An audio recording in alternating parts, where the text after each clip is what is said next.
I think every bike has a story to tell. Some bikes have been around for a long time, some have been kept in mint condition, and others have been ridden a lot.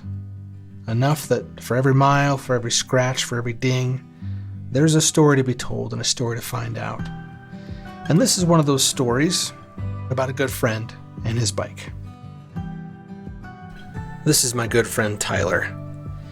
From the time we were late teenagers, he and a band of misfits traveled around the country looking for mountain bike adventures and rock climbing destinations. And over time, Tyler became one of my best friends.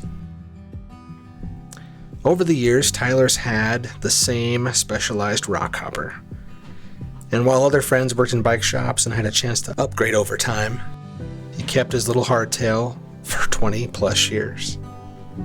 And when he finally had the chance to do a little bit of an upgrade, we convinced him maybe it was time to part ways with his bike. But like a lot of us, Tyler's first bike held a lot of sentimental value. So when he was finally ready for a change, we wanted to do it big. For the first time, Tyler got to pick his favorite color. And who better to do it than our friends at Tag Coatings here in Idaho Falls. They do a little bit of everything here, from boat trailers, bicycle frames, rims, you name it, they do it right here.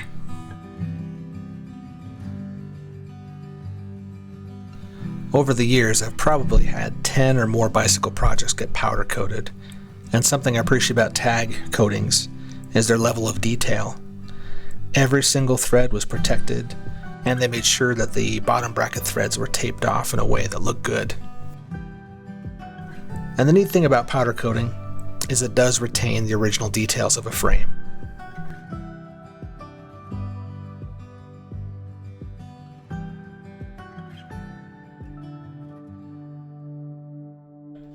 Hey Tyler! Hey! Come on, man. Check this thing out. Oh man! So sweet! Okay, I gotta admit, this is probably my favorite part of this build. Watching Tyler do his magic putting on the vinyl stickers. Now normally, when I work on someone else's bike, I like to have the big reveal, the big surprise, but since Tyler has worked in windows and glass for so long, this is a detail-oriented guy, and I thought who better to apply the decals than Tyler.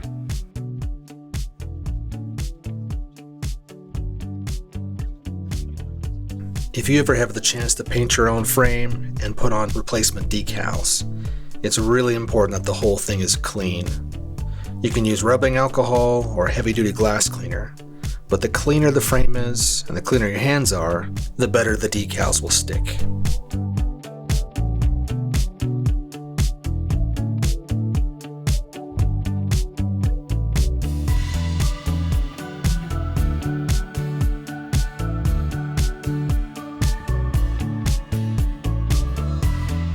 Years ago, I did a restoration of an old Specialized Rockhopper with some mustache bars and a flat top tube. It wasn't the prettiest thing in the world, but there was some real satisfaction in bringing that back to life. And seeing the expression on Tyler's face as he put the decals on was priceless. I think there really is some truth in saying a bicycle is really only worth what people are willing to pay for it. But even if orange isn't your favorite color, you gotta admit this looks pretty sick.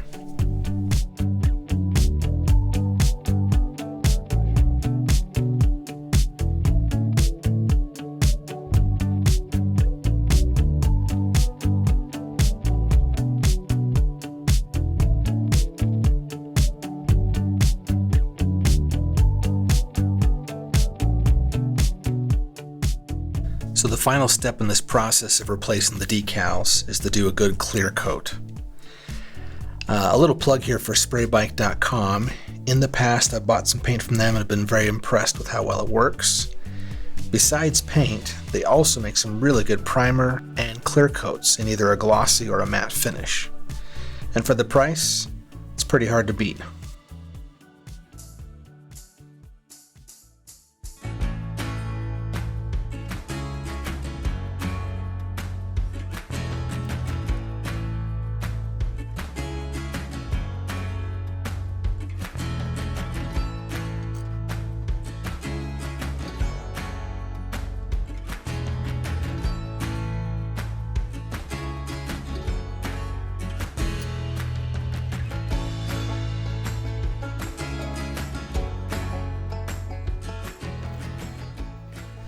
For Tyler's build, we wanted to update the geometry just a little bit. His original Manitou fork probably only had about 60 millimeters of travel, and we upgraded this to 100 millimeters on purpose to slacken the steering a little bit. We also shortened up the cockpit by dropping from a 130 millimeter stem to a 70 millimeter stem with a small uprise. This puts the weight further back on the back wheel and also allows the rider to sit up a little taller.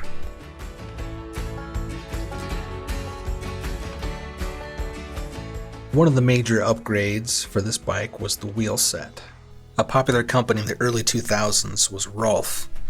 They made a series of high-end tubeless, mountain, and road wheels, and were one of the first ones to incorporate nice sealed cartridge bearings and a high-profile rim.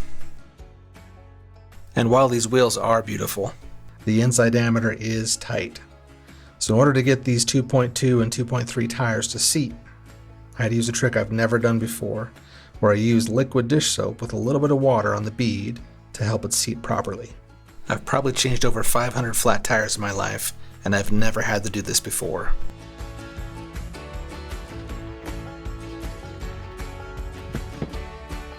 Now on to parts. For this drivetrain, we'll be doing a 1x9 micro shift setup. We've been using these really inexpensive 30-tooth chain rings, and I found a very unique off-brand single speed crankset on Amazon for only $55 with a bottom bracket. Really impressed. It's just basic cheap aluminum, but boy does it tick off a lot of needs for the money.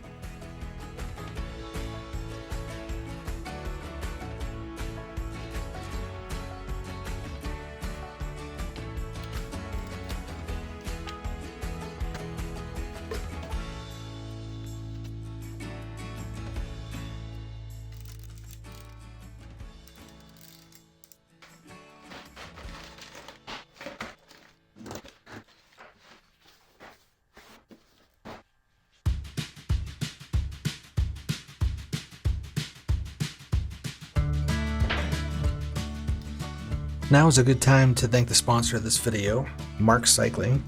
They make some incredible hand tools for very cheap. This little hand torque set is perfect. It comes in at 4, 5, and 6 Newton meters.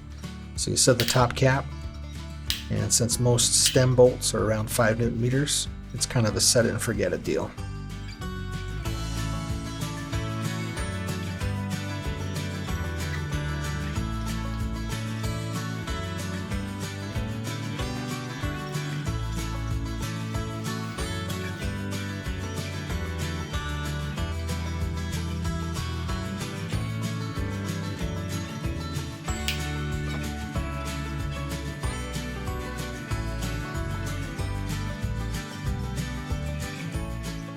These Xtv brakes are in great shape, except for the springs.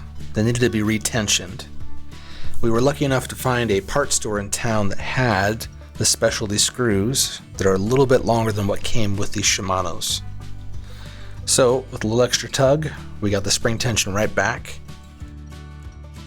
In the world of disc brakes, I'm sure for a lot of people, putting V-brakes back on a bike sounds like a huge step backwards. But if you've ever had a chance to work on some nice V-brakes, some arch rivals, Shimano XT or XTR V-brakes, you know that these are really, really good.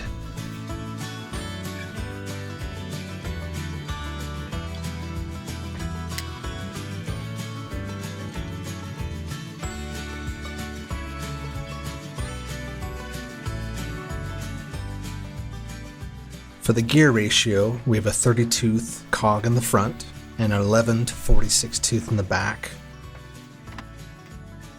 A lot of you have been asking me about different brands of cassettes, chains, derailleurs. Now in this world of shortages for Shimano and SRAM parts, I've been really happy with companies like Sunrace, Microshift, and Box Components.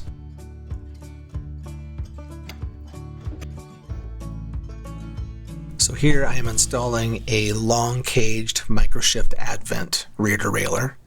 It's capable of covering up the 9 speeds with a gear ratio of 11 to 46 max.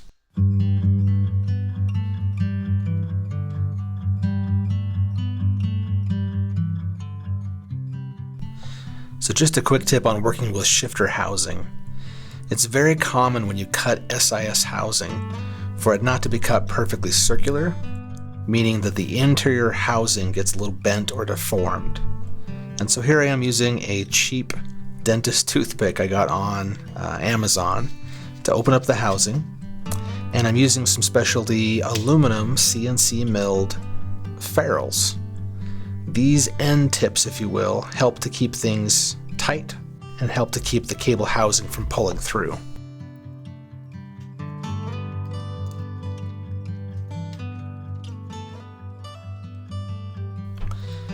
One last thing I'll say about this 1x9 system. Even though we're dealing with an older bike here, the modern derailleur has a clutch, which gives enough spring tension to keep the chain from slapping around and marking up the rear chainstay. In my opinion, this is one of the biggest leaps forward in technology in the last 10 years. One of the things Tyler was hoping for was some crisper shifting with easier gearing for climbing the hills, and I think we've accomplished that.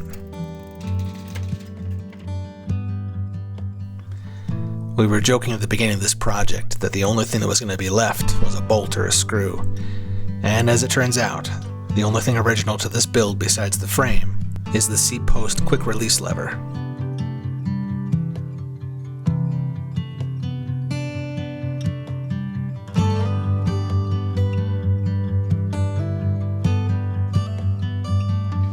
Oh, that looks so sweet. How's it going, Tyler? Very good, Rusty. There she is, all of her orange glory. That is so cool. The black and orange is fantastic. Feel the grips. They are like super grippy. Super grippy. Yeah. That is wide. Yeah. Rock shock. It's got pegs, a rock shop, it's got everything. Oh, wow. Well, I'm glad he likes the color. Now let's see how it rides.